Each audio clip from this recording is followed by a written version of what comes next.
Good morning, everybody. Welcome back to Pete on Retreat. It's Christmas Eve.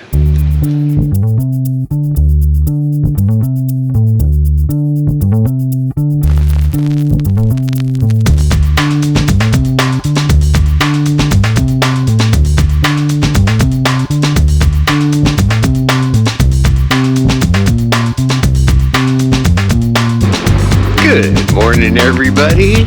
It's about 8 o'clock on Christmas Eve, and I thought today would be a great day to answer everybody's questions. So what do you got? That was my favorite spot right here on my street. Getting ready to open, it looks like.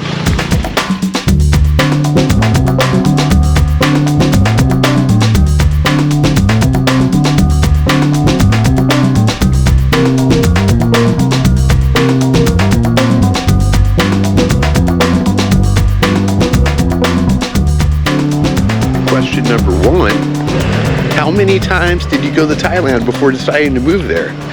The answer is 0. I've never even been to Southeast Asia and I decided to move here. It's similar to when I moved to Texas. I moved to Texas sight unseen, just like I moved to Thailand.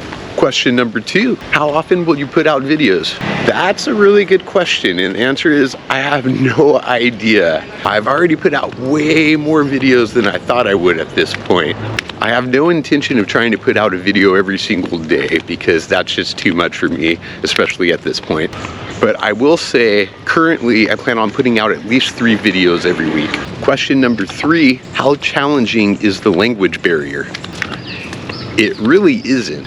But you have to remember, I'm in a very heavy tourist expat area of Thailand. All of the merchants that I interact with and all the taxi drivers and stuff, they speak enough English to get by. Google Translate is absolutely amazing. I mean, you could use the text feature and plug in stuff and have it translate for you. But the image feature is even more impressive. Just point your phone at any text and it translates it instantly. The only real language barrier that I faced so far was when I was getting my haircut. I asked for a number 4 and I got a fade. Maybe they don't have the number 4 shave in a metric country. Question number 4, have you gotten your education visa yet? Nope, haven't got my education visa yet, and that's not going to happen. You can watch my video on visas about that whole situation.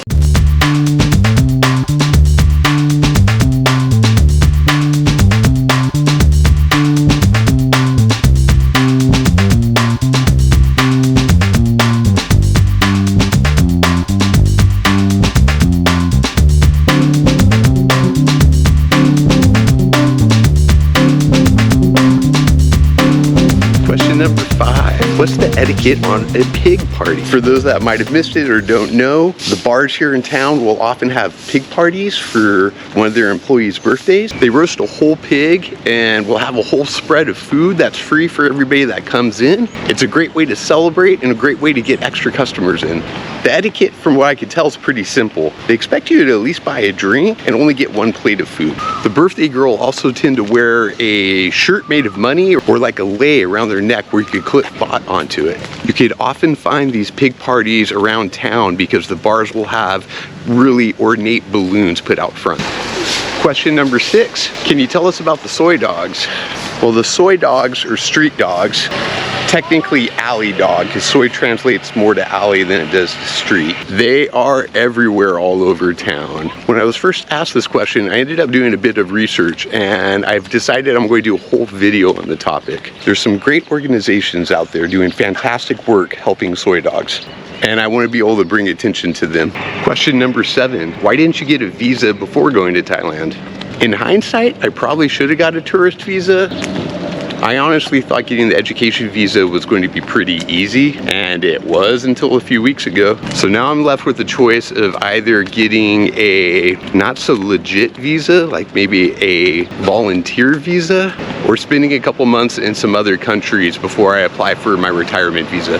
I was also feeling pretty short on time when I was getting ready to leave and was scrambling to take care of everything else back in the States. Question number 8, is the water at Cosy Beach too cold to go swimming? I didn't see anybody in there. No, the water's not cold. It's actually quite warm. From my understanding, the average temperature runs from 80 degrees to 86 degrees about year round. And people do go swimming in Cosy Beach, but one of the reasons why you don't see a lot of people out there is up and down Pattaya and Jomtien, raw sewage is pumped into the ocean, not that far off the beach. But the city's paid millions of dollars in recent years, and the water is much cleaner now than it used to be. They're also making a concerted effort to keep the beaches cleaner. Question number 9, how is the food? The food's been amazing. Oh my God, so much good food here. I thought I'd be eating mostly Thai food when I moved here, but that hasn't been the case at all.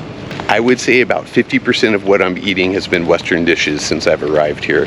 The food's very affordable, the portions aren't huge, which I prefer, but the food's definitely been one of my favorite things about moving to Thailand so far.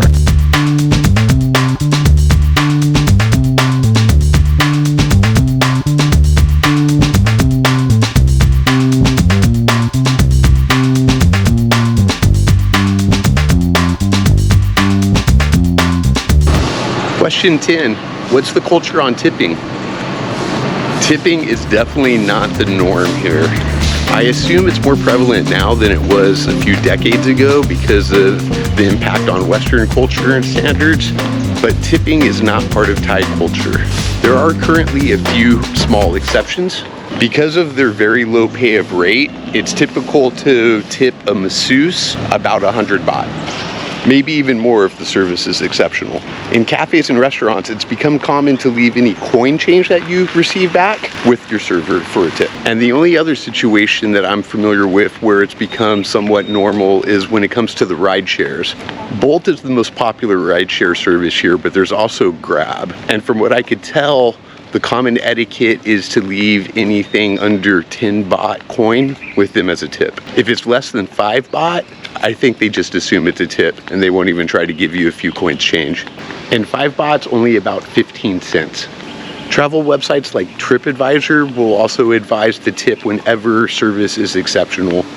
It won't ever be expected, but a little change, which doesn't mean much to us, could actually mean a lot to somebody in Thailand. Question number 11, is it safe to ride a bicycle around Pattaya? Now that answer is going to be subjective to yourself because yeah, it's absolutely dangerous, but you could do it pretty safely. I'm not sure if I would consider a bicycle safer or more dangerous than a motorbike. Both could be ridden around the city perfectly safe. You could ride every day for years and never be in an accident, but people drive crazy in this city and you could get in an accident on your first day. It also depends on where you're riding around in the city. I mean, riding a bike down beach road seems pretty chill, but riding any kind of bike or even walking around Soy Bacau is just fucking nuts. Question number 12, why did you leave the United States? Boy, that's not an easy one. There's a lot of reasons why I left the States, and I might have to make a whole video on that. For now, we'll go with the one answer that encompasses it all, life change. Question number 13. I'm going to combine these because they're both really short answers. 13A, how old are you? I'm 49 years old. That's why I can't get a retirement visa yet. Question 13B, do you have any children or do you plan to have any children? Nope, no children, never married. It's one of the reasons I was able to do this whole crazy thing and move here. There's been times in my life when I've wanted children, but for most of my life, I've held firm to the idea that children could be the greatest thing that could ever happen to me, and I hope it never happens. I'm not sure if being an only child plays into this at all, but I very much value my freedom as an adult to be able to go and do whatever the hell I want. Do I want to move to Vietnam tomorrow? I don't know. But if I want to, I could. Question number 14, can you talk about some of the architectural differences and design differences there in Thailand? Man, I actually really love this question. I'm big on architecture stuff. That's one of the things that I get a kick out of when I travel. I could walk around Manhattan all day long just looking at buildings. So I've mostly been hanging out in Pattaya and Praktimat. And one of the predominant building styles here are these 3- and 4-story skinny buildings. They're all designed to have like a business downstairs with a metal roll-up gate, and then usually 2 or 3 floors above them for people to live. And they are everywhere. They're very skinny and almost remind me of kind of the brownstone designs in New York. I've heard different things on like what time period they were all built in, but with my understanding of Pattaya and what made it big was a lot of the GIs coming here after the Vietnam War. So I can't imagine too many of these places go back before the 70s. One very common feature among houses and lots of buildings here are the outdoor shrines. I've been taking videos of shrines every day since I've been here, and I plan on doing a whole video about them. I also haven't made it to any of the temples yet, and obviously the architecture in these gorgeous ornate temples is going to be different than what I'm seeing around the city. Question 15, is your D&D group playing 5e? For my less nerdy viewers, 5e refers to 5th edition Dungeons & Dragons, and yes, we are playing 5e. In fact, we are playing the starter set, Lost Mines of Phandelver. Some of the players have already played it before, so the DM's been throwing in a bunch of new stuff for them. I think we were almost done with the campaign, but now we made a deal with the Wraith who's running the mines, and we gotta get a spell book for him. You know, typical Dungeons & Dragons stuff. All right, guys, I think that's all the questions you've asked me in the almost 3 weeks since I put this channel out. If you have any more questions, or if you ever have any questions for me, please just leave them in the comments. I answer every question that I receive. Please like this video, hit that subscribe button, hit the bell for notifications.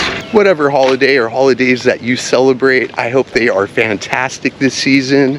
I've got plans tomorrow for a Christmas dinner with some friends at some restaurant somewhere. I don't know anything about it. I was invited and said, hell yeah, I want to do that. And then for New Year's, I got a hotel in the city. I'm not sure if I'm going to be shooting much video out there, probably some video during the day, but I figure my first New Year's Eve in the city, I should experience as much craziness as I possibly can. I'm just about to finish up the end of my 2nd mile on this morning's walk. I want to thank you guys for watching, and as always, I wish you were here.